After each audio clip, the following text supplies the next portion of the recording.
இப்படித்தான் இருந்தார்கள் இறை தூதர் ஸல்லல்லாஹு அலைஹி வஸல்லம் என்கிற ஒரு தொடரில் அன்னலாரிடம் அழகிய முன்மாதிரி இருக்கிறது என்று அல்லாஹ் சொல்லியதற்கேற்ப நபிகள் ஸல்லல்லாஹு அலைஹி வஸல்லம் தங்களுடன் தொடர்பில் இருந்தவர்களோடெல்லாம் எப்படி நடந்து கொண்டார்கள் என்பதை, அவர்களின் நடைமுறைகளை, அன்னலாரின் மிக்குயர்ந்த அணுகுமுறைகளை எல்லாம் விளக்கமாக பேசும் இந்த தொடரில் உறவினர்கள், பிள்ளைகள், பேரப்பிள்ளைகள், இந்த வரிசையில் முதலில் மனைவிமார்கள், இப்போது நாம் அண்டை வீட்டாருடன் நபிகள் நாயகம் ஸல்லல்லாஹு அலைஹி வஸல்லம் என்கிற தலைப்பிலே பார்க்க இருக்கிறோம். அல்லாஹ்வும் திருக்குர்ஆனிலே பல்வேறு இடங்களில் அண்டை வீட்டாரோடு நம்முடைய நடைமுறைகளை குறித்து, அது எப்படி அமைக்கப்பட வேண்டும் என்பதை குறித்து வலியுறுத்துகிறான். அதை வாழ்வியல் வழிகாட்டியாய் நபி ஸல்லல்லாஹு அலைஹி வஸல்லம் வாழ்ந்தும் காட்டினார்கள். குர்ஆனும் ஹதீஸும் அண்டை வீட்டார் விஷயத்தில் நன்மையை நாடுதல், அவர்களின் கண்ணியத்தை பாதுகாத்தல், அவர்களின் மறைவான விஷயங்களை பேணுதலாக இருத்தல், குறிப்பாக அண்டை வீட்டின் விஷயத்திலே பார்வைகளிலே பேணுதல், அண்டை வீட்டினுடைய பெண்களில் அந்நிய பெண்களை பார்ப்பதை விட்டும் கண்களின் பேணுதல், சுருக்கமாய் அண்டை வீட்டாருக்கு நோவினையும் தீமையும் தரக்கூடிய எந்த செயலையும் செய்யாதிருத்தல், இது அனைத்தும் ஒரு முஸ்லிமின் அழகிய பண்புகளாகும். நபிகள் நாயகம் ஸல்லல்லாஹு அலைஹி வஸல்லம் வாழ்வாய் அதை வாழ்ந்து காட்டினார்கள். அன்பிற்குரியவர்களே, ரசூலுல்லாஹ் ஸல்லல்லாஹு அலைஹி வஸல்லம் அண்டை வீட்டாரோடு எப்படி நடந்து கொண்டார்கள் என்பதை தெரிய வேண்டுமென்றால் முதலில் யார் யாரெல்லாம் ரசூலுல்லாவுக்கு அண்டை வீடாக இருந்தார்கள் என்பதை நாம் பார்க்க வேண்டும். இன்றைக்கெல்லாம் சின்ன சின்ன பிரச்சனைகளுக்கு கூட மோதி கொள்ளுகிறவர்களை பார்க்கிறோம். அண்டை வீட்டை நாம் இன்றைக்கு வாழுகிற சமூகத்தில் இரண்டாக பிரிக்கலாம். ஒன்று, மத்திய தர வர்க்கத்தினரும் பொருளாதாரத்திலே கொஞ்சம் பின்தங்கியவர்கள், நெருக்கமான குடியிருப்புகளிலே வாழுகிற இவர்களுக்கு மத்தியிலே கூட அண்டை வீட்டார் விஷயத்தில் ஒரு அந்யோன்யமும் பழக்கமும் மஹப்பத்தும் பிரியமும் இருக்கிறது. ஆனால் மிகப்பெரிய உயர்ந்த குடிமக்களாக தங்களை நினைத்து கொள்ளுகிற பெரும் பெரும் பங்களாக்களில், பக்கத்து பங்களாக்களில் இறப்பு நடந்தால் கூட இவர்கள் கண்டுகொள்வதாக இல்லை. அக்கம் பக்கத்தில் உள்ள நல்ல கெட்ட எந்த செயல்களிலும் யாரும் பங்கேற்பதாக இல்லை. நமக்கு தெரியும், ஒரு சென்னையினுடைய பெருவெள்ளத்தின் போதுதான் பல பேர் அபார்ட்மெண்ட்டுகளிலே அவர்கள் பக்கத்து வீட்டோடு பேசினார்கள் என்பதை பார்க்கிறோம். அண்டை வீடு என்பது அவ்வளவு தூரமாக வைத்திருக்க வேண்டியதல்ல, அது அண்மித்து பக்கத்தில் வைக்கப்பட வேண்டிய நல்ல கெட்ட விஷயங்களில் பங்கெடுக்கக்கூடிய சூழ்நிலையை தான் நாம் வைத்திருக்க வேண்டும். வாருங்கள், யார் யாரெல்லாம் நபிகளாருக்கு பக்கத்து விட்டார்கள் என்று பார்ப்போம். நபிகள் நாயகம் ஸல்லல்லாஹு அலைஹி வஸல்லம் அவர்களின் பக்கத்து வீட்டார்களை குறித்து ஹாஃபிஸ் இப்னு ஹஜர் ரஹ்மத்துல்லாஹி அலைஹி அவர்கள் புகாரியின் விரிவுரையிலே ஒரு குறிப்பிலை இப்படி எழுதுகிறார்கள். அன்சாரிகளில் ரசூலுல்லாவினுடைய அண்டை வீட்டார் ஒரு 4 பேரை சொல்லலாம், முக்கியமான சஹாபிகள். ஃபர்ஸ்ட் அபு அய்யூபுல் அன்சாரி ரதியல்லாஹு அன்ஹு, மேலையும் கீழையும் குடியிருந்தவங்க. அபு அய்யூபுல் அன்சாரி ரதியல்லாஹு அன்ஹு. சஅத் இப்னு உபாதா ரதியல்லாஹு அன்ஹு, மதீனாவிலே இருக்கிற அன்சாரிகளில் ஒரு பிரிவினுடைய தலைவர். 3வது அப்துல்லாஹி இப்னு அம்ர் இப்னு ஹராம், இவங்க தான் பிரபலமான ஜாபிர் ரதியல்லாஹு அன்ஹுடைய தகப்பனார். அடுத்தது அஸ்அத் இப்னு ஜுராரா ரதியல்லாஹு தஆலா அன்ஹு. இந்த 4 பேர் தான் மதீனாவில் அன்சாரிகளில் பக்கத்து வீடாக இருந்தவர்கள். அன்பிற்குரியவர்களே, நபிகள் நாயகம் ஸல்லல்லாஹு அலைஹி வஸல்லம் அவர்களோடு நெருங்கிய தொடர்பில் இருந்த இந்த அன்சாரிகள் எல்லாம் எப்படி பழகினார்கள் என்பதை நபி ஸல்லல்லாஹு அலைஹி வஸல்லத்தினுடைய மனைவி அறிவிக்கிறார்கள். ரசூலுல்லாவுக்கு சில பேர் அண்டை வீடாக அல்லாஹ் அமைத்து தந்தான். அவர்கள் உண்மைக்குரியவர்கள். எந்த அளவுக்குன்னா, அவர்கள் வீடுகளிலே ஏதாவது ஒட்டகத்திலே ஆட்டிலே பால் கறந்தார்களே ஆனால் நபிகள் நாயகம் ஸல்லல்லாஹு அலைஹி வஸல்லத்திற்கு கொண்டு வந்து கொடுப்பார்கள். ரசூலுல்லாஹ் அவர்களுக்கு அன்பளிப்பு கொடுப்பார்கள்.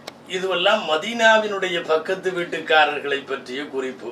ஆனால் மக்காவிலே பக்கத்து வீட்டுக்காரர்கள் என்று யோசித்தால் அது சோகமாகத்தான் செய்திகளை சொல்ல வேண்டியது வரும். காரணம், நபிகள் நாயகம் ஸல்லல்லாஹு அலைஹி வஸல்லம் அவர்களுக்கு சொல்லனாத துன்பங்களை கொடுத்தவர்கள் மக்காவிலே இருந்த பக்கத்து வீட்டுக்காரர்கள். நபி ஸல்லல்லாஹு அலைஹி வஸல்லம் அவர்களுடைய வரலாற்றை துல்லியமாய் விவரித்து எழுதுகிற அல்லாமா இப்னு இஸ்ஹாக் ரஹ்மத்துல்லாஹி அலைஹி தங்களுடைய சீராவில் சீரத்து இப்னு இஸ்ஹாக்கில் பதிவு செய்திருக்கிறார்கள். ரசூலுல்லாவுக்கு பக்கத்து வீட்டில் இருந்தவங்கள முக்கியமானவங்கன்னு ஒரு 4 பேர்த்த சொல்லலாம். ஒன்று அபு லஹப், சொல்லவே வேண்டாம், இவர் எப்படி தொந்தரவு கொடுத்துருப்பாருன்னு உங்களுக்கு தெரியும். உக்பத் இப்னு அபி முஐத், இஸ்லாமிய விரோதிகளின் பட்டியலில் மிக முக்கியமான இடத்தில் இருப்பவங்க. அதி இப்னு ஹம்ரா என்று ஒருவர், இவரும் ரொம்ப தொந்தரவு கொடுத்தவர். 4வது ஆள் ஹக்கம் இப்னுல் ஆஸ், அல்லாஹ் இவருக்கு மட்டும் இஸ்லாத்தில் சேருகிற வாய்ப்பை கொடுத்தார். இவர்கள் நிறைய பண்ணாங்க.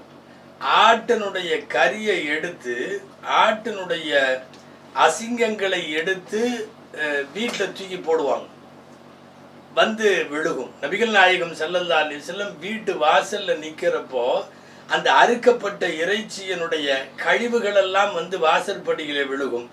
நபி ஸல்லல்லாஹு அலைஹி வஸல்லம் வீட்டோட வாசற்படியில நின்றுட்டு கேட்பாங்க, யா பனி அப்தி முனாஃப் ஐயுஜிவாரின் ஹாதா, அப்து முனாஃபுடைய மக்களே, அவங்க எல்லாமே அந்த அப்து முனாஃப் கோத்திரம், அப்து முனாஃபுடைய மக்களே, இது என்ன பக்கத்து வீடு, இது இப்படி கொண்டு வந்து அசிங்கத்தை வாசல்ல வேண்டுமென்றே செய்தார்கள் நபி ஸல்லல்லாஹு அலைஹி வஸல்லம் அவர்களுக்கு. எனவே மக்காவிலே பக்கத்து வீடு என்பது மிகப்பெரிய கஷ்டத்தை தந்த வீடுகளாக சொல்ல வேண்டும். மதீனாவுடைய வீடுகள் பெரிய உபசரிப்பை தந்த வீடுகளாக சொல்ல வேண்டும்.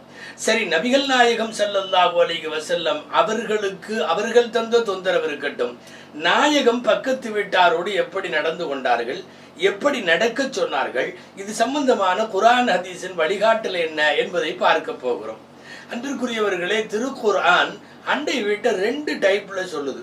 வல் ஜாரில் ஜுனுபி வஸ்ஸாஹிபி பில் ஜன்பி, 2 இருக்கு. அதாவது அசல் பக்கத்து வீட்டுக்காரர்கள் ஒன்று, இன்னொன்னு பக்கத்திலே வீடாக இல்லை உடன் இருப்பவர்கள்னு பொருள். இதுல வந்து ஒரு பஸ்ல பக்கத்துல போறவங்க, ஒரு ட்ரெயின்ல பக்கத்துல போறவங்க, ஒரு ஆபீஸினுடைய பக்கத்து சீட்டு, நம்ம பக்கத்து கடை, சில பேர் இதுல மனைவியும் சேர்க்கிறாங்க. காலம் பூரா உடன் வருபவர்கள் அப்படிங்கிற அடிப்படையில இப்படி 2 டைப்பான பக்கத்து வீடுகளை திருக்குர்ஆன் பேசி தருகிறது. நபிகள் நாயகம் ஸல்லல்லாஹு அலைஹி வஸல்லம் அவர்கள் எந்த அளவிற்கு பக்கத்து வீட்டுக்காரர் விஷயத்தில் வலியுறுத்தினார்கள் என்பதில் தவிர்க்கவே முடியாமல் நாம் சொல்லியே ஆக வேண்டிய நபிமொழிகளில் ஒன்று நீங்கள் அடிக்கடி கேள்விப்பட்டிருப்பீர்கள். ஆயிஷா ரலியல்லாஹு தஆலா அன்ஹா சொல்லுகிறார்கள்,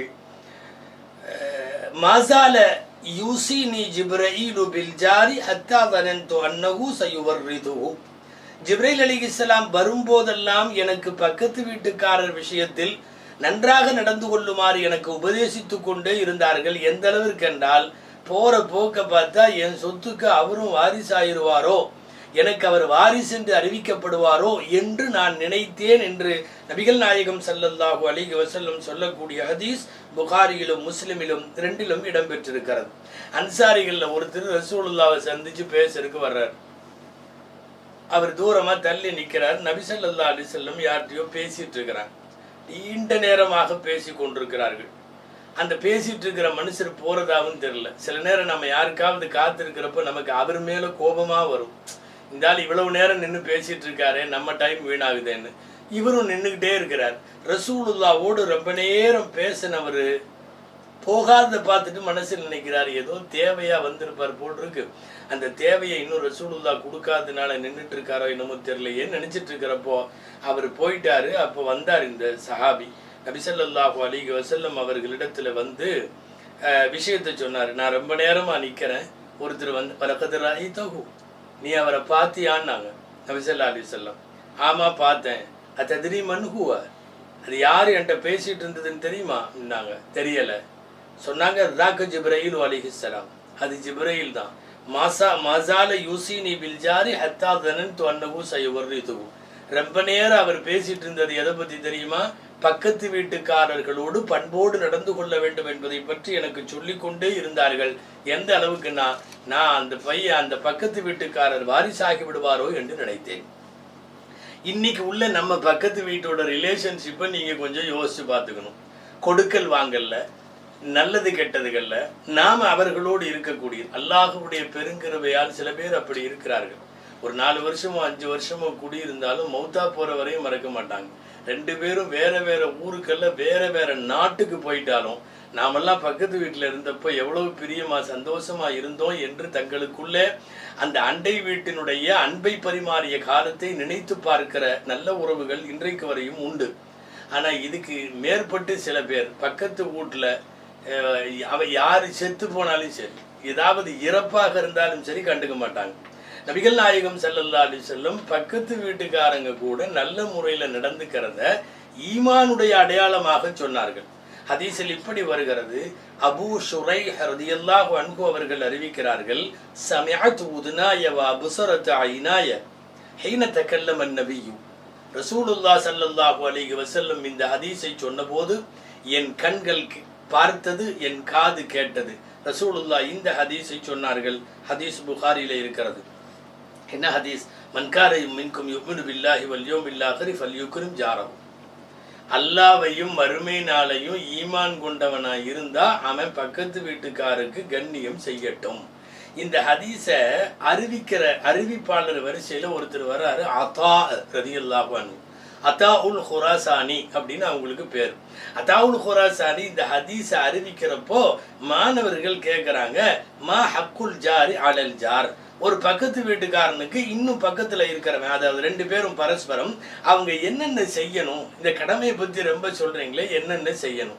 அவர் வரிசையா சொன்னாரு, ஏதாவது உதவி கேட்டா உதவி பண்ணணும், சில நேரம் கடன் கேட்பாங்க கடன் கொடுக்கணும், ஏதாவது அவங்க நோய்வாய்ப்படுவாங்க அந்த நேரம் போய் விசாரிக்கணும், திடீர்னு ஏழ்மையாகுவாங்க அந்த நேரம் கொஞ்சம் கொடுத்து அவங்கள தூக்கி விடணும், ஏதாவது நல்ல செய்தி அவங்களுக்கு வரும் அப்ப வாழ்த்து சொல்லணும், அவங்களுக்கு வாழ்த்தை பரிமாறணும் அந்த நல்ல செய்திக்காக.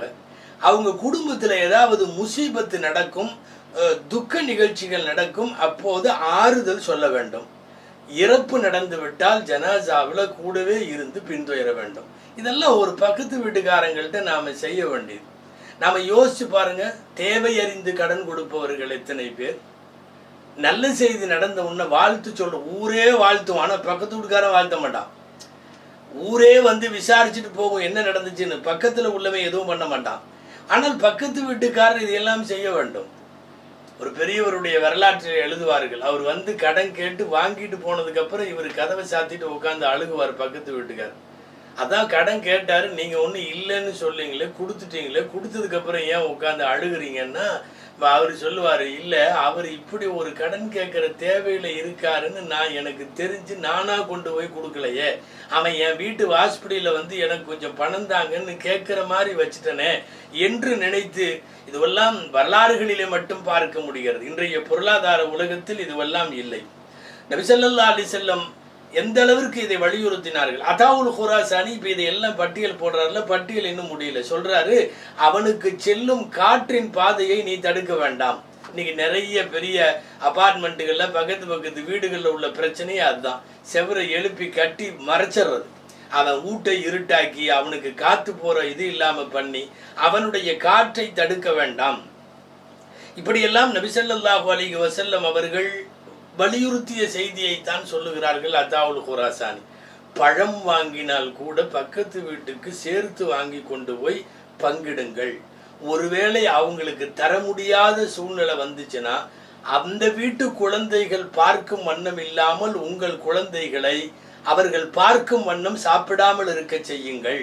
இதுவெல்லாம் வந்து சின்னதா கூட மனசு நொந்து போயிடக்கூடாது பக்கத்து வீட்டுக்காரங்க அப்படிங்கிறதுக்கு நபி ஸல்லல்லாஹு அலைஹி வஸல்லம் சொன்ன மிக அருமையான உபதேசங்கள். ஸல்லல்லாஹு அலைஹி வஸல்லம் 3 தடவை சொன்னாங்க, அல்லாஹ் மேல சத்தியமா அவன் மூமின் இல்லை, அவன் மூமின் இல்லை, மூமின் இல்லை. யாருன்னு கேட்டப்ப சொன்னாங்க, லா யமுனு ஜாருஹு பவாயிகஹு. அதாவது இவனுடைய ஆபத்துகளை பக்கத்து வீட்டுக்காரன் அச்சம் தீரவில்லையானால் அவன் மூமின் அல்ல. அப்ப என்ன அர்த்தம் தெரியுமா? எனக்கு பக்கத்துல பாய் குடியிருக்கிறாரு, அவரு வந்து எனக்கு எந்த தொந்தரவும் தரமாட்டாருன்னு பக்கத்துல உள்ளவன் நினைக்கணுமா?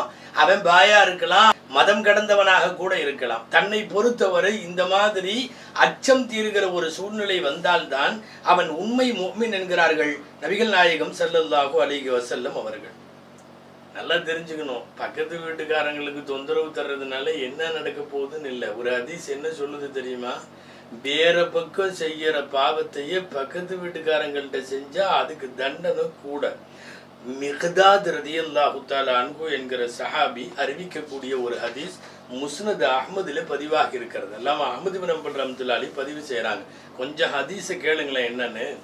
ஒரு தடவை ரசூலுல்லாஹ் கேட்டாங்க, சஹாபால்ட்ட கேட்டாங்க, மா தகூலுன ஃபி ஸினா, விபச்சாரத்தை பத்தி நீங்க எல்லாம் என்ன நினைக்கிறீங்கன்னு கேட்குறாங்க சஹாபாக்கள்கிட்ட. ஹர்ரமகுல்லாஹு வ ரசூலுஹு ஃபஹுவ ஹராமுன் இலா யௌமில் கியாமா, அல்லாஹ் ரசூல் ஹராம் ஆக்கிட்டாங்க, கியாமத்து வரையும் அது ஹராம் தான் ஜினான்னு சொன்னாங்க. அப்ப நபி ஸல்லல்லாஹு அலைஹி வஸல்லம் சொன்னாங்க, லா யஸ்னிய ரஜுலு பி அஷரத்தி நிஸ்வத்தின் ஐஸரு அலைஹி மின் யஸ்னிய பி இம்ராஅத்தி ஜாரிஹி.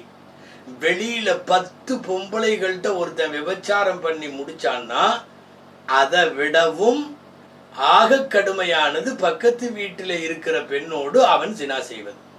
பக்கத்து வீட்டில் ஒரு பொம்பளைகிட்ட ஜினா செய்யறது ஊர்ல இருக்கிற 10 பொம்பளைகள்கிட்ட ஜினா செய்யறதை விடவும் கடுமையானது அப்படின்னு நபி ஸல்லல்லாஹு அலைஹி வஸல்லம் சொல்றாங்க. முடியல ஹதீஸ் கேளுங்க. மா தகூலுன ஃபி ஸிர்கதி, திருட்டு சம்பந்தமா நீங்க என்ன நினைக்கிறீங்கன்னு கேட்குறாங்க. சஹாபாக்கள் பதில் சொல்றாங்க, ஹர்ரமஹல்லாஹு வ ரசூலுஹு ஃபஹிய ஹராமுன், அல்லாஹ்வும் ரசூலும் ஹராமாக்கி விட்டார்கள், திருட்டு ஹராமு. நபி ஸல்லல்லாஹு அலைஹி சொல்றாங்க, லா யஸ்ரிகர் ரஜுலு மின் அஷரத்தி அபியாத்தின் ஐஸரு அலைஹி மின் யஸ்ரிக மின் ஜாரிஹி. 10 வீட்டுல திருடுறதை விட மோசமானது பக்கத்து வீட்டுல திருடுறது. அவன் பக்கத்து வீட்டுல திருடுறதனுடைய பாவம் எவ்வளவு வெயிட்டானது அப்படின்னா 10 வீட்டுல அவன் திருடுறதை விடவும் மோசமானதுன்னு சொல்றாங்க. இங்க நாம் கவனிக்க வேண்டும், ஊர் உலகத்திற்கு செய்யும் தொந்தரவுகளை விடவும் பக்கத்து வீட்டுக்காரங்களுக்கு செய்கிற தொந்தரவுங்கிறது இவ்வளவு பெரிய 10 விபச்சாரம் 10 திருட்டுக்கான குற்றத்தினுடைய கன பரிணாமத்தை சொல்லுகிறார்கள் நபிகள் நாயகம் ஸல்லல்லாஹு அலைஹி வஸல்லம். இன்னொன்னு, பக்கத்து வீட்டுக்காரனுக்கு ஒருத்தன் டிஸ்டர்ப் பண்றான், தொந்தரவு கொடுக்கறான்னா அவனை ஏதோ அந்த வீட்டுக்காரங்க மட்டும் திட்டுவாங்கன்னு நினைக்காதீங்க. அல்லாஹ் சபிக்கிறான், மக்கள் எல்லாம் சபிக்க வேண்டிய சாபத்திற்குரியவன் அவன். பக்கத்து வீட்டுக்காரங்களுக்கு தொந்தரவு கொடுத்தா சில பேர்லாம் ஒண்ணுமே இருக்காது, ஈகோல அவங்க கொஞ்சம் வளர்ற மாதிரி தெரிஞ்சா இவன் பேச்சுவார்த்தையை நிறுத்திக்குவான், 4 காசு அவங்களுக்கு வர்ற மாதிரி தெரிஞ்சா பேச்சுவார்த்தையை நிறுத்திக்குவான். அல்லாஹ் பாதுகாக்கணும். அண்டை வீட்டார்கள் முஸ்லிமாக இருந்தாலும் காஃபிராக இருந்தாலும் யாராக இருந்தாலும் சமயம் கடந்து பக்கத்து வீட்டுக்காரங்கள்ட்ட நல்லுறவும் நட்புறவும் பேண வேண்டும். பிரபலமான ஒரு நபி மொழி அபூ ஹுரைரா ரலியல்லாஹு அன்ஹு அறிவிக்கிறார்கள். அபூதாவுதுல இந்த ஹதீஸ் பதிவாயிருக்கு. ஒருத்தர் சொன்னாரு, பக்கத்து வீட்டுக்காரர் ரொம்ப தொந்தரவு பண்றான், என்ன பண்றதுன்னு தெரியல. ரசூலுல்லாஹ் ஃபர்ஸ்ட் டைம், அதனால இது ஃபர்ஸ்ட் பேர் போப்பா, கொஞ்சம் பொறுமையாயிரு, சரியா போயிரும்னு அனுப்பிச்சு விட்டாங்க. அவர் 2வது தடவை வந்தார், 3வது தடவையும் வந்தார். இன்னும் தொந்தரவு பண்ணுறானா இருந்தாலும், ஆமாம் ரொம்ப தொந்தரவு பண்ணுறாரு, பக்கத்து வீட்டில் குடியிருக்க முடியல. இப்போ நபி ஸல்லல்லாஹு அலைஹி வஸல்லம் சொன்னாங்க, இத்ஹப் ஃபத்ரஹ் மதாஅக ஃபி தரீகி, உன் வீட்டில் பண்ட பாத்திரத்தை எல்லாம் கொண்டு ரோட்டில் போட்டு உட்காந்துக்கோ. போகிறவன் வரவன்லாம் கேட்பான் என்னன்னு, குடியிருக்க விட மாட்டேங்கிறான்னு அவனை பற்றி சொல்லு பக்கத்து வீட்டுக்காரங்கள்ட்ட போயிடுச்சு. இதே ஒரு வித்தியாசமான சைக்காலஜி, அவனை திருத்துறதுக்கான வழி. அவர் நேராக போனார், எல்லாத்தையும் கொண்டு அண்டா குண்டாவை எல்லாம் ரோட்டில் வச்சுட்டு உக்காந்துட்டார். ஹதீஸில் வருது, ஃபஜஅலன்னாஸு யமுர்ரூன வயஸ்அலூனஹு, போகிறவங்கெல்லாம் கேட்டாங்க, ஏன்பா இப்படி சட்டிபானையெல்லாம் ரோட்டில் வச்சுட்டு உட்காந்துருக்கேன்னு. உடனே இந்த மாதிரி இந்த பக்கத்து வீட்டுக்காரன் ரொம்ப தொந்தரவு கொடுக்குறான், நான் ரசூலுல்லாஹ்ட்ட போய் சொன்னேன், ஸல்லல்லாஹு அலைஹி வஸல்லம் இப்படி சொன்னாங்க. வந்தவனெல்லாம் அவன் இப்படியா பண்ணுறான், அவன் இவ்வளோ மோசமானவனா, அவன் இப்படியெல்லாம் அக்கிரம் பண்ணுறானா, இப்படியே எல்லாரும் திட்ட அந்த ஆள் வந்துட்டார் பக்கத்து வீட்டுக்கார். நேராக இவர்கிட்ட தயவு செய்து நீ பாத்திரத்தில் எடுத்துட்டு வீட்டுக்கு போ, இனிமேல் உன்னை ஒன்றுமே பண்ண மாட்டேன்னாரு. அப்போது இன்னொரு ரிவாயத்தில் இப்படி வருது, அவர் அந்த ஆள்கிட்ட போகலை, யார் பாத்திரத்தை போட சொன்னாங்களோ ரசூலுல்லாஹ் தானே, நேராக அங்கே வந்துட்டார். யார் ரசூலல்லாஹ் மா லகீது மினன் நாஸ், அல்லாஹ்வின் தூதரே மக்கள் எல்லாம் என்னை ரொம்ப மோசமாக பேசுகிறாங்களே அப்படின்னு. ரசூலுல்லாஹ் திரும்ப தெரியாத மாதிரி கேட்டாங்க, மா லகீது மின்ஹும், என்னாச்சு உங்களுக்கு, மக்கள்லாம் என்ன பண்ணாங்க, யலஅனூனனி, என்னை பத்துவா செய்கிறாங்க, எல்லா மக்களும் சாபம் விடுறாங்க. ரசூலுல்லாஹ் தெளிவாக சொன்னாங்க, கது லஅனகல்லாஹு கப்லன் நாஸ், மக்கள் சாபமிடுறது இப்போதானே தெரியுது, இதுக்கு முன்னாடி அல்லாஹ் உன்னை சாபமிட்டான் தெரியுமா. பக்கத்து வீட்டுக்காரனுக்கு நீ இவ்வளவு இது பண்ணதுனால அல்லாஹ் சாபமிட்ட பிறகுதான் இப்போ நீ மக்கள் சாபமிடுறாங்க. நீ தெருவில் சட்டிபானையெல்லாம் போட்டு அவர் உட்கார்ந்ததுனால என்கிட்ட வந்திருக்க. வல்லாஹி இன்னில அழுது, அல்லாஹ் மேலே சத்தியமாக இனிமேல் அப்படி செய்ய மாட்டேன்னாங்க. அப்போ நபி ஸல்லல்லாஹு அலைஹி வஸல்லம் அவரை கூப்பிட்டு, இருஃபா மதாஅக், உன்னுடைய பாத்திரத்தை எல்லாம் எடுத்துகிட்டு போய் இனிமேல் ஒன்றும் பண்ண மாட்டார். இப்போ இன்றைக்கெல்லாம் இந்த ஹதீஸ் பிரகாரம் அமல் செஞ்சால் ரோடு பூரா சட்டிப்பானையாக தான் இருக்கும். ஏன்னா ஒவ்வொரு பக்கத்து வீட்டுக்காரனும் ஏதாவது வகையில் டிஸ்டர்ப் பண்ணிகிட்டே இருக்கான். இதில் 2 பேருமே சண்டை போகிறதுனால என்னன்னு தெரியுமா, நம்மளும் சட்டிப்பானை வச்சுட்டு உட்காந்துக்கணும், அவனும் சட்டிப்பானை வச்சுட்டு உட்காந்துக்குவான். இப்படிங்கிற மாதிரி நிலைமை இருக்கும். நபிகள் நாயகம் ஸல்லல்லாஹு அலைஹி வஸல்லம் அல்லாஹ்வுடைய சாபமும் மக்களுடைய சாபமும் ஒருவன் மீது உண்டாகிற அளவுக்கு இது ஒரு பெரிய காரியம் என்று சொல்லியிருக்கிறார்கள் என்பதை கவனிக்க வேண்டும். இனி நபிகள் நாயகம் ஸல்லல்லாஹு அலைஹி வஸல்லம் உபகாரம் செய்தது என்னென்ன, நோவினைகளின் போது நடந்து கொண்ட விதம் என்னென்ன என்பதை பற்றியெல்லாம் இன்ஷா அல்லாஹ் நாளையும் இதே தலைப்பில் தொடர்வோம். அல்லாஹு ஜல்ல ஷானுஹு தஆலா பேணச் சொல்லிய எல்லா உறவுகளையும் சரியாக பேணி நல்லுறவோடும் நட்போடும் வாழுகிற நல்ல தௌஃபீகை அல்லாஹ் நமக்கு தருவானாக. ஆமீன். வாஹிரு தஅவானா அல்ஹம்துலில்லாஹி ரப்பில் ஆலமீன். அஸ்ஸலாமு அலைக்கும் வரஹ்மத்துல்லாஹி வபரகாத்துஹு. இப்போ இன்னமும் சில விஷயங்களை சிந்திப்போம். இந்த பக்கத்து வீட்டுக்காரங்கள்ட்ட நல்லா நடந்துக்குங்கன்னு சொல்றது ஆம்பளைகள்கிட்ட சொல்றதை விட அதிகமாக பொம்பளைகள்கிட்ட சொல்லணும். காரணம், ஆண்கள் வெளியே போனாங்கன்னா வீட்டுக்கு ஒரு 2 டைம் 3 டைம் ஒரு நாளைக்கு வீட்டுக்கு வர்றாங்க. பக்கத்து வீட்டுக்காரரோடு சதா தொடர்பில் இருப்பது யார் அப்படின்னு சொன்னால் 2 வீட்டிலையும் உள்ள பொம்பளைங்க தான். ஆண்கள் எப்போதாவது சந்தித்து கொள்வார்கள், ஆனால் அனுதினமும் ஒவ்வொரு வேளையும் சந்தித்து கொள்வார்கள் பொம்பளைங்க. அதனால பக்கத்து வீட்டுக்காரங்கள்ட்ட நல்லா நடந்துக்குங்கிற இந்த பாடத்தை முதல்ல பொம்பளைகள்கிட்ட சொல்லணும்.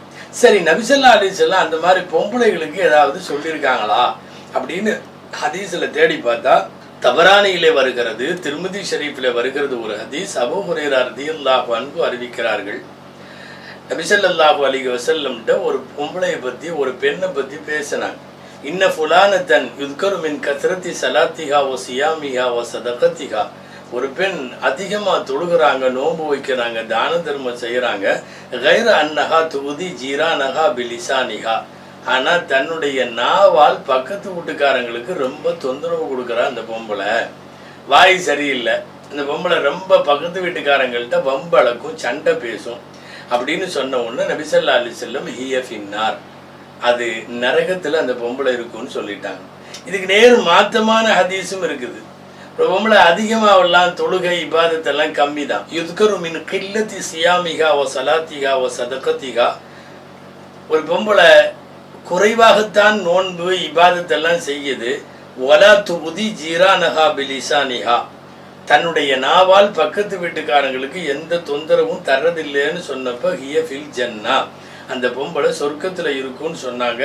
இந்த ஹதீஸ் முஸ்னத் அஹ்மதுலே இந்த ஹதீஸ் பதிவாகி இருக்கிறது.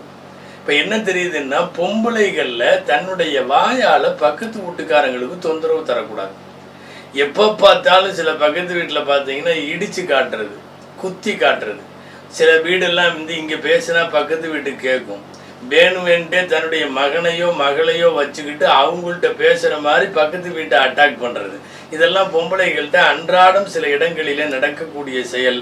அல்லாஹ் பாதுகாக்க வேண்டும். நபிகள் நாயகம் ஸல்லல்லாஹு அலைஹி வஸல்லம் அண்டை வீட்டாரோடு பேணச் சொன்ன உறவுகளில் ஒரு முக்கியமான விஷயம் கவனிக்கணும். வெறும் முஸ்லிமான பக்கத்து வீட்டுக்காரனை மட்டும் கவனிக்கிறதல்ல, அவன் முஸ்லிமாக இருந்தாலும் வேற சகோதர சமயங்களை சார்ந்தவர்களாக இருந்தாலும், ஏன் இப்படி கூட செய்யலாம், நல்ல வணக்கசாலியான முஸ்லிமா இருந்தாலும் பாவியான முஸ்லிமா இருந்தாலும், நண்பனான முஸ்லிமாக இருந்தாலும் அல்லது விரோதியாகவே இருந்தாலும், தூரமான ஊரை சார்ந்தவர் அல்லது தன்னுடைய ஊரை சார்ந்தவர் என்ற பாரபட்சம் இருந்தாலும், நமக்கு அவர் நன்மை செய்யறாரா தொந்தரவு கொடுக்கிறாரா அப்படின்ற பார்வைகளை கடந்து, அவர் தூரமா பக்கமா அப்படிங்கிற பார்வையை கடந்து, ஆக சமயம் கடந்து, ஊர் கடந்து, ஜாதி கடந்து, இனம் கடந்து, மொழி கடந்து, அவர் பக்கத்து வீட்டுக்கார் அவ்வளவுதான், அவர் என்னவாவோ இருந்துட்டு போட்டோம், அவருக்கு தேவையான எல்லா விதமான நல்ல உறவுகளையும் அவரோடு பேண வேண்டும். என்ன, பக்கத்து வீடு சொந்தமாகவும் இருந்துட்டா இன்னும் கொஞ்சம் கூடுதலாக கவனிக்க வேண்டும். மற்றபடி எல்லா பக்கத்து வீட்டுக்காரர்களும் நன்றாகத்தான் நடத்தப்பட வேண்டும். ஒரு ஹதீஸ்ல நல்ல பக்கத்து வீட்டுக்காரங்க அமையிறது ஒரு மனுஷனுக்கு கிடைச்ச பாக்கியம்ங்கிறாங்க நபி ஸல்லல்லாஹு அலைஹி வஸல்லம். ஒரு மனுஷனுக்கு ஒரு ஹதீஸ்ல வருது, சஅத் இப்னு அபி வக்காஸ் ரலியல்லாஹு அன்ஹு அறிவிக்கிறாங்க, நபி ஸல்லல்லாஹு அலைஹி வஸல்லம் சொன்னாங்களாம், அர்பஉ மின ஸஆதா, நற்பாக்கியம், நல்ல நசீபுன்னு சொல்றோம்ல, நற்பாக்கியம் 4. என்னன்னா அல் மர்அத்து சாலிஹா, சாலிகான மனைவி, வல் மஸ்கனுல் வாசியா, விசாலமான வீடு, வல் ஜாரு சாலே, சாலிகான பக்கத்து வீட்டுக்காரன், வல் மர்கபுல் ஹனி, நல்ல வாகனம். இந்த 4ம் ஒரு மனிதனின் நற்பாக்கியங்கள்ல சேரும். நல்ல மனைவி, நல்ல பக்கத்து வீட்டுக்காரன்,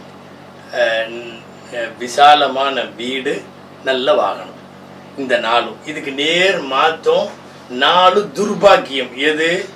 கெட்ட முறையில் ஒரு பக்கத்து வீட்டுக்காரன், ஒரு கெட்ட மனைவி, நெருக்கடியான வீடு, ஒரு கெட்ட வாகனம்.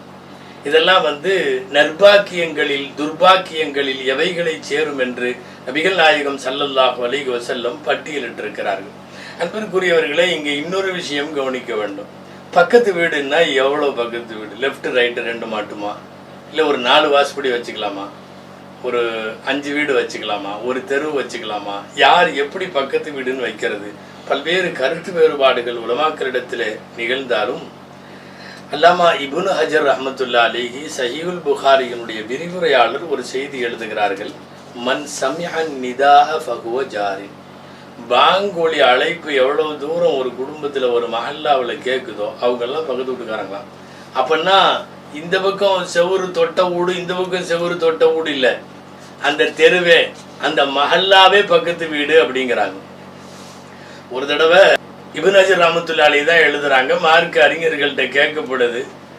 ஒருத்தர் கேட்குறார், மஹல்லாவில் குடியிருக்கிற ஒருத்தர், எனக்கு பக்கத்து வீட்டுக்காரங்க யார் யாருன்னு கேட்டார். இப்னு ஹஜர் ரஹ்மத்துல்லாஹி அலைஹி தான் சொல்றாங்க, மன் ஸல்லா மஅக ஸலாத்த சுபஹி ஃபில் மஸ்ஜிதி ஃபஹுவ ஜாரின். உங்கூட ஃபஜ்ர் தொழுகையில் யார் யாரெல்லாம் பள்ளிவாசலில் இருந்தாங்களோ அவங்கெல்லாம் உனக்கு பக்கத்து வீட்டுக்காரங்கன்ட்டாங்க. பெரும்பாலும் இப்போ லோஹுரு, மக்ரிபு, இஷா இந்த மாதிரி தொழுகைகள்லாம் பார்த்தீங்கன்னா அந்த பள்ளிவாசலுக்கு தொழுகை வர்றவங்க அங்கே உள்ள வியாபாரிகள், அவங்க இவங்க தூரமானவங்க யார் யாரோ வருவாங்க. 10 கிலோமீட்டருக்கு அந்த பக்கம் இருந்து கூட வந்து தொழுதுட்டு போவாங்க. ஆனால் ஃபஜ்ரு தொழுகைக்கு பள்ளிவாசலுக்கு வர்றவங்கெல்லாம் பார்த்தீங்கன்னா அந்த பள்ளிக்கு பக்கத்தில் இருக்கக்கூடியவங்களாக தான் இருப்பாங்க. அப்போ அந்த பள்ளிக்கு யார் யாரெல்லாம் ஃபஜ்ரு தொழுகைக்கு வர்றாங்களோ அவங்க எல்லாமே நம்ம பக்கத்து வீட்டுக்காருங்கிறப்போ பக்கத்து வீடு என்பதனுடைய எல்லை கொஞ்சம் விசாலமாகிறது என்பது நம்முடைய கவனத்தில் கொள்ள வேண்டும். என்னமாவது சின்ன சின்ன அன்பளிப்பு கொடுத்தா கூட மஹப்பத் ஆயிரும். ஒன்றும் வேண்டாம், ஒரு சின்ன அத்தர் பாட்டில் பக்கத்து வீட்டுக்கு எவ்வளவு சந்தோஷப்படுவார்கள்.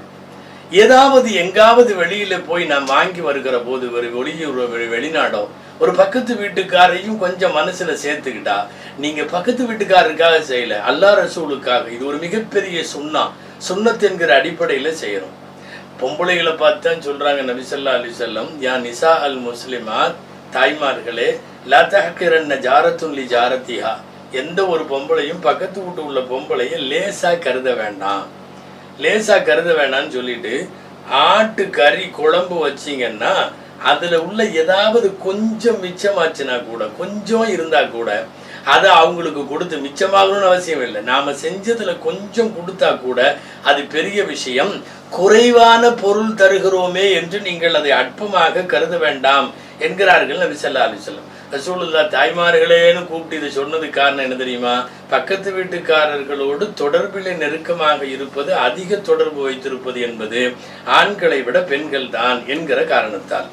அபூ தர்ருல் கிஃபாரி ரலியல்லாஹு தஆலா அன்ஹு அவர்களை பார்த்து நபிகள் நாயகம் ஸல்லல்லாஹு அலைஹி வஸல்லம் சொன்னார்கள், அபூதர் அவர்களே, உங்கள் வீட்டில் குழம்பு வச்சிங்கன்னா, உங்க வீட்டில் சால்னா வச்சிங்கன்னு சொன்னா கொஞ்சம் தண்ணி அதிகமாக ஊற்றுங்களேன், ஊற்றி உங்களுடைய பக்கத்து வீட்டுக்காரர்களையும் அதில் சேர்த்துக்கலாமே.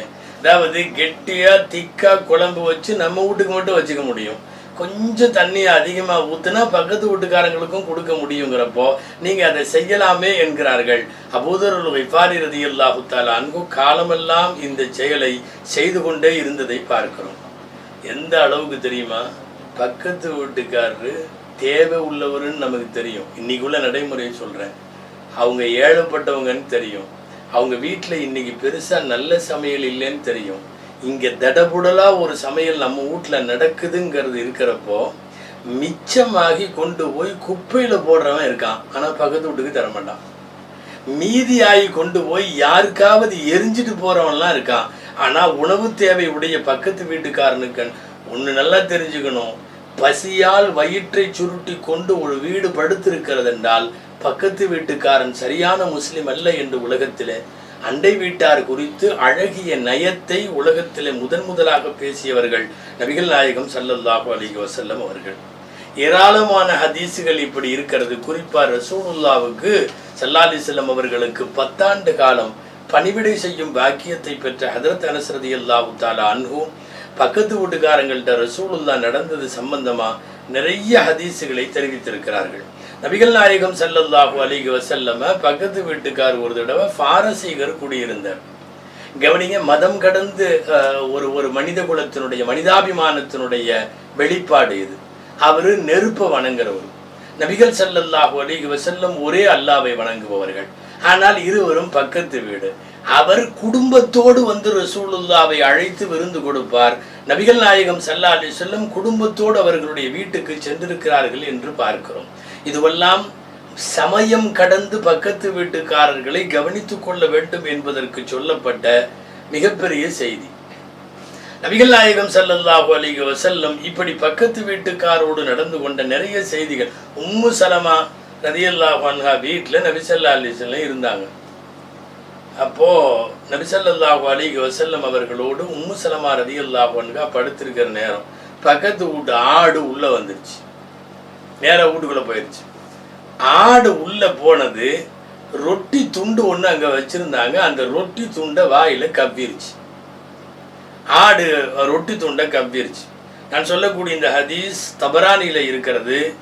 அதே மாதிரி அல்லாமா இப்னு அரபி ரஹ்மத்துல்லாஹி இவர்கள், ஹைதமி அவர்கள் மஜ்முஉ ஸவாயிதுல, இப்படியெல்லாம் நிறைய கிதாபுகள்ல பதிவாயிருக்கிற ஹதீஸ். உம்மு சலமா வீட்டில் நாயகம் இருக்கிறப்போ ரொட்டி துண்டை வந்து ஆடு எடுத்துருச்சு. பொம்பளைங்க, அதுவும் பக்கத்து வீட்டு ஆடு வந்து ஏதாவது தின்னுட்டு போச்சுன்னா சும்மா இருப்பாங்களா? உண்டு இல்லைன்னு பார்த்துருவாங்க. உம்மு சலமா ரலியல்லாஹு அன்ஹா வேகமா எந்திரிச்சிட்டாங்க. எந்திரிச்சு போய் அந்த ஆட்டை பிடிச்சி அதனுடைய 2 தாடையை பிரிச்சு அந்த ரொட்டி துண்டை எடுத்தாங்க. பார்த்துட்டாங்க நபி ஸல்லல்லாஹு அலைஹி வஸல்லம். பார்த்துட்டு சொன்னாங்க, மகான எம்பகி லக்கி அன் துஅன்னி ஃபீஹா, நீ இந்த ஆட்டை ரொட்டி துண்டு எடுத்துச்சுன்னு அந்த ஆட்டை போட்டு இப்படி கஷ்டப்படுத்துறிய, இது ஒன்றும் பக்கத்து வீட்டுக்காரருக்கு நோவினை செய்யறத விட குறைஞ்சதெல்லாம் இல்லை. நீ செஞ்சதும் பக்கத்து வீட்டுக்காரனுக்கு நோவினை கொடுக்குற மாதிரி தான். அவங்க ஆடு வந்து சில நேரம் அவங்க கோழி உள்ள வரக்கூடாது, அவங்க வளர்த்துற பூனை உள்ள வரக்கூடாது, அவங்களோட ஆடு உள்ள வரக்கூடாது, துவம்சம் பண்ணி விட்டுருவாங்க. சமயங்களில் கட்டை தூக்கி அடித்து காலை உடைக்கிறதெல்லாம் உண்டு. என் வீட்டுக்குள்ளே எப்படி வரலாம் அப்படிங்கிற மாதிரி. பக்கத்து சில நேரம் வாயில்லா ஜீவன்கள், அது பக்கத்து வீட்டுக்காரரோட தான் மற்ற வீட்டுக்காரோட தான் நமக்கு என்ன, அதுகள்கிட்ட இல்லாம நம்ம கோபத்தை காட்டுறது. அண்டை வீட்டு உறவுகளிடத்துல இந்த மாதிரி எல்லாம் இருக்கு. அது வந்து இவரோட ஆடு போய் மாடு போய் ஏதாவது பண்ணுச்சுன்னா சட்டம் வேற, அவங்க ஆடு வந்துச்சுன்னா நம்மள்ட்ட சட்டம் வேற. வேடிக்கையா ஒரு கதை சொல்லுவாங்க. நான் இங்க சொல்றது பொருத்தம்னு நினைக்கிறேன். ஹதீஸுகளுக்கு இடையில இந்த முல்லாவோட மாடு போய் பக்கத்து வீட்டுக்காரனோட மாட்டை முட்டி கொம்புல இது பண்ணி அது சீரியஸ் கண்டிஷன் ஆயிடுச்சு. முல்லா பார்த்தாரு, அவன் வந்து ஏதாவது நஷ்ட ஈடு காசு கேட்கறதுக்கு முன்னாடி நாம முந்தி போய்க்கலான்ட்டு நேராக உள்ள போனார். அவன் வீட்டுக்கு போய் சலான்னு சொல்லிட்டு, மாடுகளுக்கு இடையில சண்டை வந்துருச்சு, என் வீட்டு மாட்டுக்கும் உன் வீட்டு மாட்டுக்கும். அதுல என் மாட்டுக்கு ரொம்ப சேதம், உன்னோட மாடு குத்தி கிழிச்சு என் மாடு இப்போ உயிர் போற மாதிரி சீரியஸா இருக்குன்னு. அந்த ஆள் பார்த்தா முல்லா காசு கேட்குறாரு போல தெரியுதுன்னு தெரிஞ்சுட்டு, முல்லா மாட்டுக்கெல்லாம் என்ன நம்மளை மாதிரி அறிவா இருக்குது, ஏதோ அதுகளுக்குள்ள ஏதோ சண்டை போடுங்க வைக்கிங்க, இதையெல்லாம் நம்ம பெருசு பண்ணலாமா? ஒரு மாடு இன்னொரு மாடை அடிச்சுக்கிச்சின்னு நமக்குள்ள இது மஹப்பத்துக்கு எடுத்துக்கலாமா? இதெல்லாம் ஒரு பெரிய விஷயமா? இதை போய் எடுத்துட்டு வர்றீங்கன்னு சொன்ன உடனே கடைசியில முல்லா சொன்னார், என்னன்னு, வந்த அவசரத்துல கொஞ்சம் வாய் குளறிட்டேன், ஏன் மாடு தான் உன் மாட்டை இது பண்ணிருச்சுன்னா அவன் அதுக்கப்புறம் ஒண்ணுமே பேச முடியல. இப்ப இன்னைக்கு என்ன தெரியுமா, நம்ம ஆடு ஒண்ணு கோழி ஒண்ணு பக்கத்து வீட்டுக்காரன் வீட்டுக்குள்ள போச்சுன்னா அவங்க ஒண்ணு பண்ணக்கூடாதுன்னு நினைப்போம்.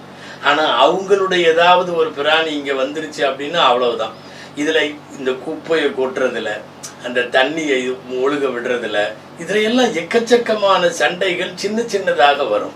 ஆச்சரியமாக இருக்கும். ஒரு முஸ்லிம் தன்னுடைய பக்கத்து வீட்டுக்காரனோடு அவன் பேண வேண்டிய மிக உயர்ந்த பண்பாடுகள் நபி ஸல்லல்லாஹு அலைஹி வஸல்லம் வாழ்க்கையில அவர்கள் வாழ்ந்து காட்டியே சொன்னார்கள். ஒரு மரக்கன்றை நடுவதற்கு பக்கத்து வீட்டுக்காரன் உங்களிடத்தில் அனுமதி தேடினால் தடுக்க வேண்டாம். இது ஹதீஸு நபிசல்லா அலிசல்லம் சொல்லி இருக்கிறார்கள். 3 முக்கியமான, புகாரி, முஸ்லிம், திருமதி எல்லாத்துலேயும் வருது. இப்போ கல்யாணத்துக்கு பந்தல் போடுவாங்க, அல்லது வேற ஏதாவது ஒரு காரியத்துக்காக ஒரு சாமியானா போடுவாங்க. அவங்க வீட்டு அளவுக்கு மட்டும் போட முடியாது, கொஞ்சம் மரக்கன்றை ஊண்டிக்கிறேன்னு கேட்பாங்க. ஒரு மரக்கன்றை அல்லது ஒரு கட்டையை நட்டுக்கொள்வதற்கு உங்கள் பக்கத்து வீட்டுக்காரர் அனுமதி கேட்டால் நீங்கள் தடுக்க வேண்டாம். இப்போ இதையெல்லாம் யோசிச்சு பார்த்தா இன்னைக்கு நடக்க, அதாவது அந்த வீட்டுக்கு போற தண்ணி வால்வை மூடி விட்டுறது, அவங்களுக்கு தண்ணியே போகாத மாதிரி, அல்லது ஏதாவது அடைச்சிட்டு நிற்கிற மாதிரி சின்ன சின்னதான சேட்டைகள் எவ்வளவு செய்யறோம் தெரியுமா பக்கத்து வீட்டுக்கார். இந்த பக்கத்து வீட்டுக்காரங்களை பற்றி சொல்கிறப்ப ஞாபகம் வருது. பக்கத்து வீட்டுக்காரனை விட மோசம் இந்த ஹவுஸ் ஓனர்னு சில பேர் இருக்கான். நம்ம வீட்டுக்கு விருந்தாளி வந்து இறங்குறதுக்கு முன்னாடி ஜிபிஎஸ்சில் பார்த்துருவோட நம்ம தெரியல, நேராக வந்து நிற்பான். ஏன்னா 4 பேர் வந்திருக்காங்க, இதெல்லாம் சரிப்படாது அப்படின்னா தண்ணி செலவாகும், இது செலவாகும், அது செலவாகும், எக்கச்சக்க மனிதாபிமான அடிப்படையில் சில புரிதல்களையும் மஹப்பத்துகளோடு அணுக வேண்டும் அல்லவா? அது கூட இல்லாமல் நிறைய இப்படிப்பட்ட சண்டைகள் நடப்பதை பார்க்கிறோம். அன்பிற்குரியவர்களே, பக்கத்து வீட்டுக்காரர் விஷயத்துல ரொம்ப முக்கியமான இன்னொரு விஷயம், உங்களோட இடத்துக்கு தொட்ட மாதிரி ஒட்டன மாதிரி ஏதாவது இருந்தாலோ, அல்லது நீங்க குடியிருக்கிற வீட்டையே விற்கிறதா இருந்தாலோ, மார்க்க சட்டப்படி முதல்ல அவன்கிட்ட கேட்கணுமா. ஷுஃபாத்துடைய ஹக்கு என்று ஒன்று இருக்கிறது மார்க்கத்தில், ஹக்கு ஷுஃபான்னு சொல்லுவாங்க. பக்கத்து வீட்டுக்காரன்ட்ட கேட்கணும், நான் என் வீட்டை விற்க போறேன், நீ வாங்கிக்கிறியான்னு கேட்கணும். அவரு விலை விவரமெல்லாம் விசாரிச்சுட்டு எனக்கு வேணான்ற மாதிரி சொல்லிட்டா தான் நாம் அடுத்தவங்களுக்கு விற்கணும். இஸ்லாமிய அரசாங்கமாக இருந்துச்சுன்னா நம்ம வேற யார்கிட்டையாவது வித்திருந்தோம்னா நீதிமன்றம் அந்த விற்பனையை ரத்து செய்யறதுக்கு உரிமை உண்டு. காரணம், உன் பக்கத்து வீட்டுக்காரனுக்கு நீ கொடுக்கணும். ஏன்னா அவருக்கு தோதுவாக இல்லாத யாரையாவது கொண்டு வந்து வச்சு அது பெரிய பிரச்சனையானா, மார்க்கம் பக்கத்து வீடு உங்க சொந்த இடம் தான், ப்ராப்பர்ட்டி உங்களுடைய ஓன் ப்ராப்பர்ட்டி. ஆனாலும் கூட நீங்க விற்கிறப்போ அண்டை வீட்டானிடம் ஒரு வார்த்தை சொல்ல வேண்டும், கேட்க வேண்டும். அவன் வாங்கி கொள்ளுகிறானா என்று கருத்தறிந்துதான் பிறருக்கு விற்க வேண்டும் என்று சொன்னால் இது எவ்வளவு பெரிய ரீதியில அண்டை வீட்டு. சிலதெல்லாம் நபிகள் நாயகம் ஸல்லல்லாஹு அலைஹி வஸல்லம் அவர்களை சார்ந்த அவர்களுடைய சஹாபாக்கள் எல்லாம், இப்னு உமர் ரலியல்லாஹு அன்ஹு எப்ப ஆடு அறுத்தாலும் முதல் கறி பக்கத்து வீட்டுக்கு போகும். எப்ப ஆடு அறுத்தாலும் சரி, ஆடு அறுத்தவொன்னு கொடுத்துருவாங்க. ஏதாவது நல்ல உணவு வைத்தால் கொடுத்து விடுவார்கள். எத்தனை சஹாபாக்கள் அப்படி. எனக்கு கிடைத்த பாக்கியம் பக்கத்து வீட்டில் அந்த பாய் என்று சொல்லக்கூடிய எத்தனை பேரை கேட்கிறோம். முஸ்லிம்கள் தங்கள் பக்கத்து வீட்டுக்காரரிடத்திலே அந்த பண்பாடோடு பழக வேண்டும். அன்பிற்குரியவர்களே, வரலாற்றில் அப்துல்லாஹ் இப்னு முபாரக் ரஹ்மத்துல்லாஹி அலைஹி என்ற ஒரு பெரிய ஆலிம் இருந்தார்கள். இமாம் புகாரிக்கு உஸ்தாத் அவர்கள், பெரிய முஹத்திஸ். அவங்க வீட்டை விற்க போகிறாங்க. பக்கத்து வீட்டுக்கார்ட்ட கேட்டாங்க, வாங்கிக்கிறியான்னு. அவர் வாங்கலை, வேணான்ட்டார். பக்கத்து வீட்டில் இருந்தது யாரு தெரியுமா? யஹூதி, யூதர். ஆனால் அப்துல்லாஹ் இப்னு முபாரக் ரஹ்மத்துல்லாஹி அல்லாஹ் வந்து வியாபாரமும் கொடுத்துருந்தான், திரண்ட செல்வம் கொடுத்துருந்தான். எந்த ஊரில் போய் என்ன வாங்கினாலும் பக்கத்து வீட்டுக்காருக்கு ஒன்று வாங்குவார். அத்தர் பாட்டில் வாங்கினா 2 அத்தர் பாட்டில், ஸ்வீட் பாக்ஸ் வாங்கினா 2 ஸ்வீட் பாக்ஸ், பேரிச்சம்பழம் வாங்கினா 1 கிலோ தனக்கு வாங்கினா 1 கிலோ பக்கத்து வீட்டுக்கு, என்ன வாங்கினாலும் கொண்டு வந்து கொடுத்துருந்தார். அல்லாஹு அக்பர். அந்த பக்கத்து வீட்டுக்காரருக்கு இவர் குடும்ப தலைவர் மாதிரி கவனிச்சுட்டு இருந்தார். வீட்டை விற்கிறாருன்ன உடனே ரொம்ப சோகமாயிட்டார் அந்த யஹூதி. சரி வித்துருங்கன்ட்டார். யாரோ விலை பார்க்க வந்தாங்க. அப்துல்லாஹ் இப்னு முபாரக் ரஹ்மத்துல்லாஹி அங்கதான் இருக்காங்க. யஹூதி வீட்டை விற்கிறேன்னார்.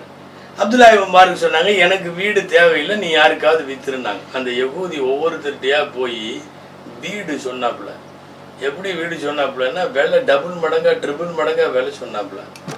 அப்போ வந்தவன் கேட்டான், இது என்ன இவ்வளோ பெரிய விலை சொல்கிற? இந்த வீடு வந்து பொதுவாக 1000 திர்கம் 2000 திர்கம் இப்படி போகுது, நீ 5000 திர்கம் 6000 திர்கங்கிறையே, இவ்வளோ பெரிய வேலை இல்லையே அப்படின்னு சொன்னப்போ அந்த பக்கத்து வீட்டுக்காரர், அவர் யகூதியா இருந்தும் கூட அவர் சொன்ன வார்த்தை என்ன தெரியுமா? வீட்டுக்கு விலை 1000 2000 தான், ஆனால் இந்த வீட்டுக்கு பக்கத்தில் ஒருத்தர் இருக்காருல்ல, அவரோட நான் உனக்கு இந்த வீட்டை தரனா இல்லையா? நீ வந்து அவர் பக்கத்தில் குடியிருக்க போறியா இல்லையா? அதுக்கான விலை இதுன்னு சொன்னார். உண்மையாகவே நேராக அவர் செய்த உபகாரங்களை எல்லாம் பார்த்து விட்டு வீட்டை வித்த கையோட வந்து அந்த யூதர் அப்துல்லாஹ் இப்னு முபாரக்கிட்ட சொன்னார், நான் வந்து யகூதி தான், ஒரு முஸ்லீமாக உங்களுடைய பண்புகளை பார்க்கிறேன். நபிகள் நாயகம் ஸல்லல்லாஹு அலைஹி வஸல்லம் சொன்ன எல்லாத்தையும் பக்கத்து வீட்டுக்கார விஷயத்துல இவ்வளவு பேணுதலா இருந்தீங்க, சத்தியமாக மார்க்கமே உங்களுடைய மார்க்கம்தான் சத்தியம்னு களிமா சொல்லி அவர் இஸ்லாத்தில் சேர்றார். இங்கே நீங்கள் கவனிக்கணும், ஒரு முஸ்லிம் தன் பக்கத்து வீட்டுக்காரனோடு வைத்திருக்கிற மஹப்பத்து, அணுகுமுறை, நடைமுறை, நட்புறவு, நல்லுறவு, இதில் இஸ்லாமை பற்றிய உயர்வான எண்ணம் அவன் மனதுக்குள்ளே வருகிறது. இங்கே இதைத்தான் நீங்கள் கவனிக்கணும். நீங்கள் பெருசாக ஏதோ நீங்கள் அத்தர் கொடுத்துட்டீங்க, கறி குழம்பு கொடுத்துட்டீங்க அப்படிங்கிறதல்ல.